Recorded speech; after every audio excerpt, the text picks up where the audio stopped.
I still remember the splash. Not water. Champagne. The sound my grandfather's passbook made when it hit the bucket. Relax.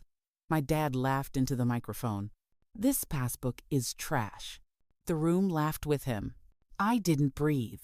That little brown book was the last thing my grandfather left me before he died. My only inheritance. My father picked it up with 2 fingers like it was dirty and tossed it away on my wedding day. "Daddy, please," I whispered. He leaned close and said, "You married well. You don't need sentimental junk." I smiled. I nodded. I played the good daughter. But later that night, my hands were shaking as I dried the passbook in the bathroom sink. Something didn't feel right. 3 days later, I walked into a bank, and the manager went pale when he saw my name. And that's where my story truly began.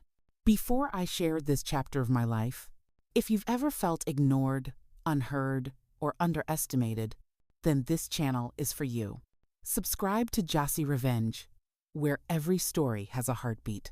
Now, let me take you back to where it all began. The music was loud, the lights were warm, and everyone kept saying it was the happiest day of my life. I smiled so much my cheeks hurt. I hugged relatives I barely knew. I thanked guests who told me how lucky I was to have a father like Richard Hale, successful, generous, respected. A pillar of the city, they said. If only they knew. I was standing beside my husband, Luke, when my father tapped his glass for attention. Luke squeezed my hand. He always did that when he sensed my nerves, before I even spoke. I was already on edge. My dad never liked sharing attention, and this was my wedding. That alone made him uncomfortable. "Ladies and gentlemen," he boomed, flashing that polished smile he used for investors and politicians. "Before we continue celebrating my daughter, I'd like to give her something special." Applause rippled through the room. My heart softened for just a second. Maybe I was wrong. Maybe he was trying. An attendant brought out a silver tray. On it sat a small, worn brown passbook, my grandfather's passbook. The room went quiet, confused murmurs floating in the air. My father lifted it, turning it over like a curiosity from a museum.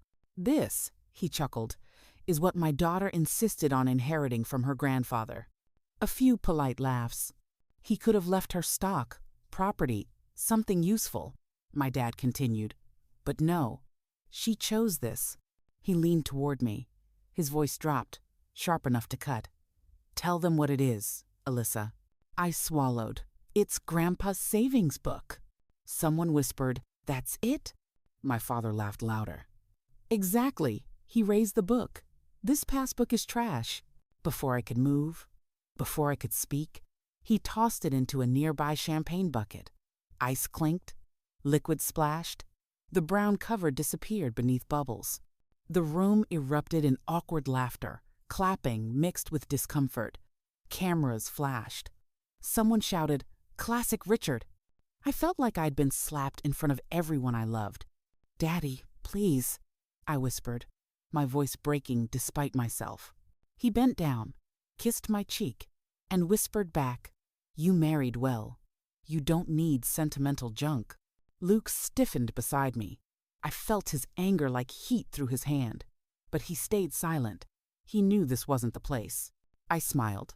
God knows how, but I smiled. Trauma nurses learn how to keep breathing when everything inside is screaming. I'd held dying strangers' hands and whispered calm lies. This was just another performance. But inside, I was 10 years old again, sitting on my grandfather's porch while he showed me that same passbook. "This isn't about money, Liz," he'd said. "It's about knowing where you come from." That night, long after the guests left and the music faded, I locked myself in the hotel bathroom. My wedding dress pooled around my feet as I pulled the passbook from my bag. I'd fished it out of the champagne bucket when no one was looking. Pages were wrinkled. Ink had bled slightly. My hands shook as I dried it with towels. Luke knocked softly. "You okay?" "I will be," I said. "I just need a minute." He didn't push. That's who he was. When I finally opened the door, he pulled me into his arms. I cried then, quietly. Ugly. The kind of crying you do when you've been strong too long. I hate him for that, Luke said. I don't, I replied, and that scared me more. I'm used to it. That was the truth. My father had always treated me like an inconvenience. My brother, Hunter, was the golden child, loud, reckless, groomed to inherit the empire. I was the backup, the afterthought, the daughter who went into nursing instead of finance, who worked night shifts and came home exhausted but fulfilled. My grandfather was the only one who saw me. 3 days later, on my lunch break, I walked into the bank. I wasn't expecting anything. I just wanted to update the address, maybe close the account if it was empty. I took a number and waited, scrolling through messages from Luke. When my turn came, I slid the passbook across the counter. The teller glanced at it, then at me. Her smile faltered. "May I have your ID, please?" I handed it over. She typed, froze, typed again. She said, standing abruptly. "One moment, ma'am." She disappeared into the back.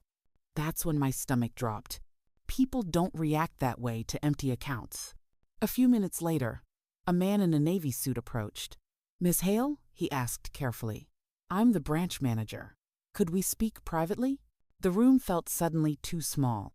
In his office, he closed the door and sat across from me.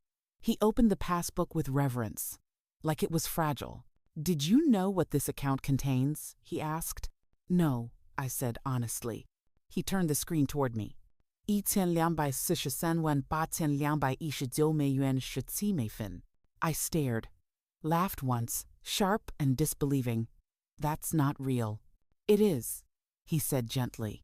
"This is a Totten trust. Your grandfather invested quietly over decades. He instructed that it transfer solely to you upon his death." I couldn't breathe. "Why didn't anyone tell me?" I whispered. The manager hesitated.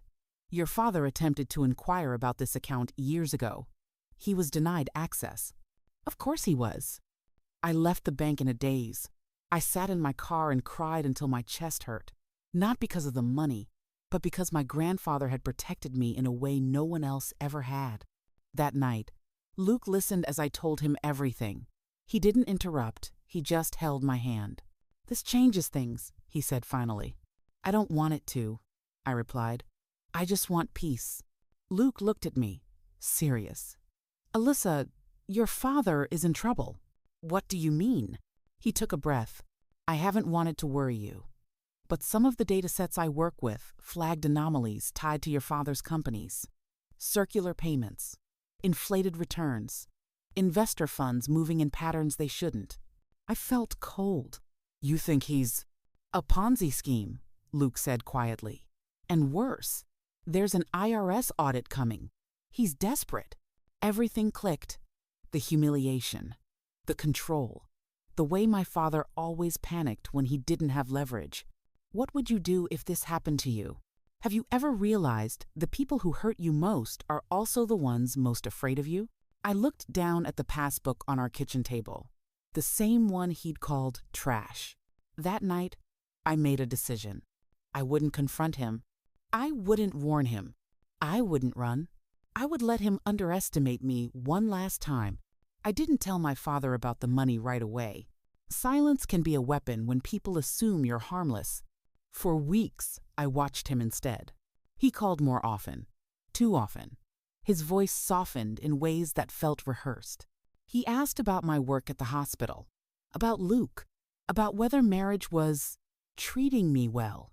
He even apologized not for the wedding, not really, but in that vague way narcissists do when they want access again. Then came the ask. "Alyssa," he said one evening, sighing like the weight of the world was on his shoulders, "I need your help." There it was. He invited us to dinner at his house, the same house I grew up in, where every room still smelled like control. Hunter was there too, lounging on the couch, scrolling his phone like nothing in the world touched him. Dinner was tense but polite. My father waited until dessert before pulling out a folder. "I've been thinking about your grandfather," he said, sliding it toward me. "About legacy." Inside were documents for the lakeside cottage my grandfather left me, the one place I ever felt safe. The one thing my father couldn't touch. I want to fold this into the family trust, he continued. It's smarter. Protected. You don't need to worry about maintenance or taxes. I looked at the papers, then at him.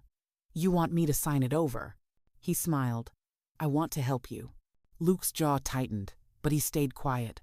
We'd already talked about this, about how my father was tightening his grip, how desperation was making him sloppy. I'll think about it, I said softly. My father's smile didn't reach his eyes. Of course you will. On the drive home, Luke finally spoke. He's panicking. I know, I said, and he still doesn't know why. That night, I told my father about the money. Not the truth, a version of it. I called him, my voice trembling on purpose. Dad, I need to tell you something. Please don't get mad. He was alert instantly. What is it? I went to the bank about Grandpa's passbook, I said. I didn't expect anything, but there's money in it, a lot. Silence. How much? He asked carefully. About 12 million.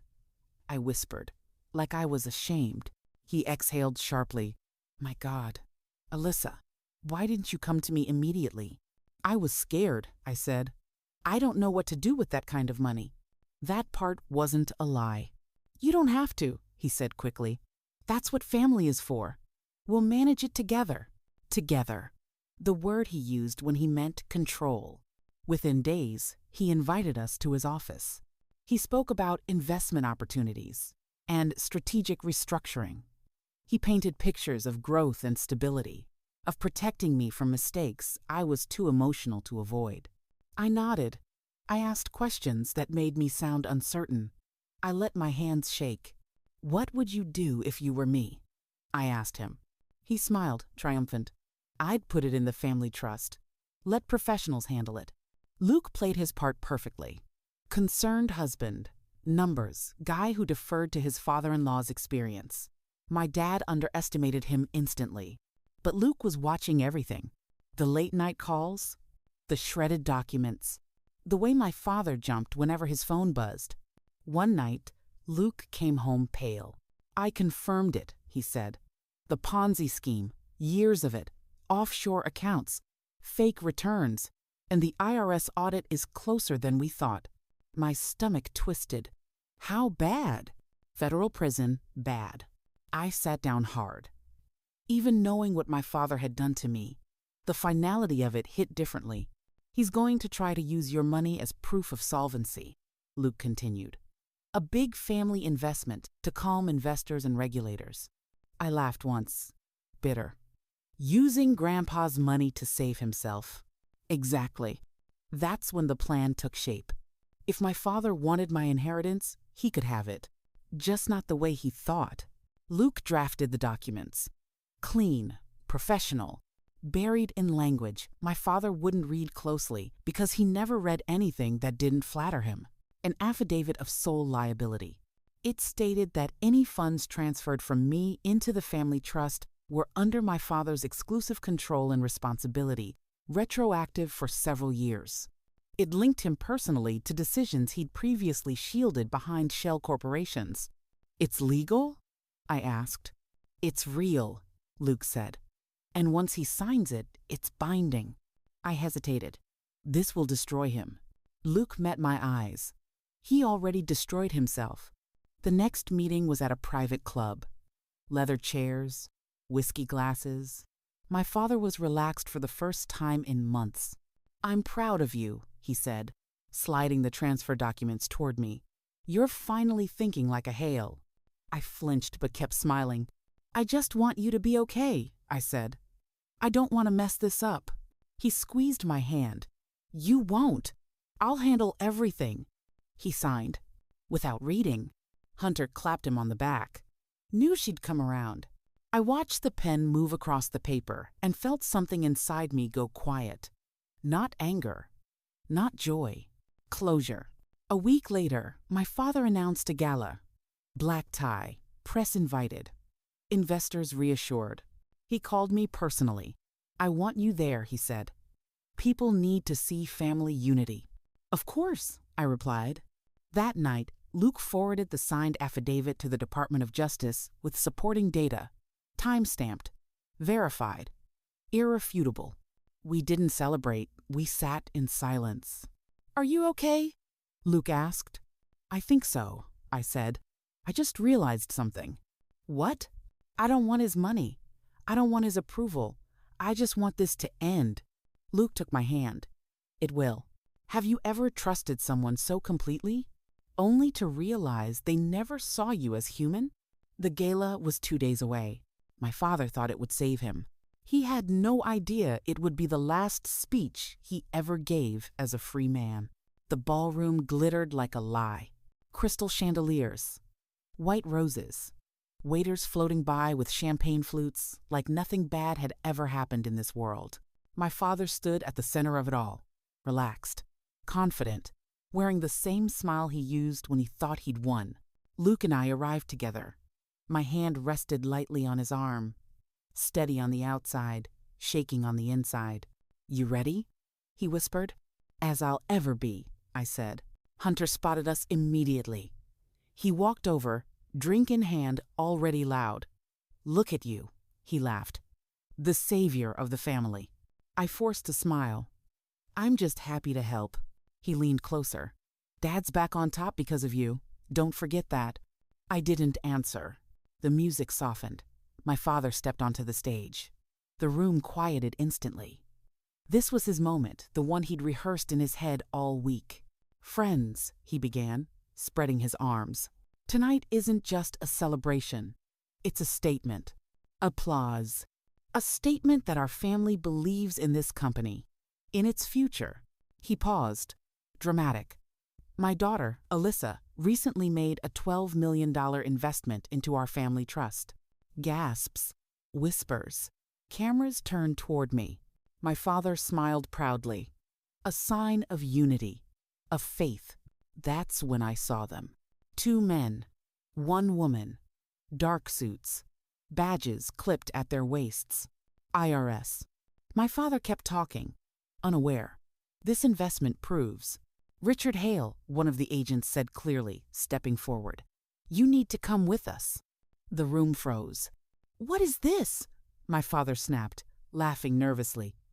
"This is a private event. You are under arrest for federal tax fraud and asset misrepresentation," the agent continued. "Your assets are being seized effective immediately." The silence was deafening. My father turned to me, his face draining of color. "Alyssa, what did you do?" I stepped forward slowly. My voice didn't shake. "I told the truth." Hunter exploded.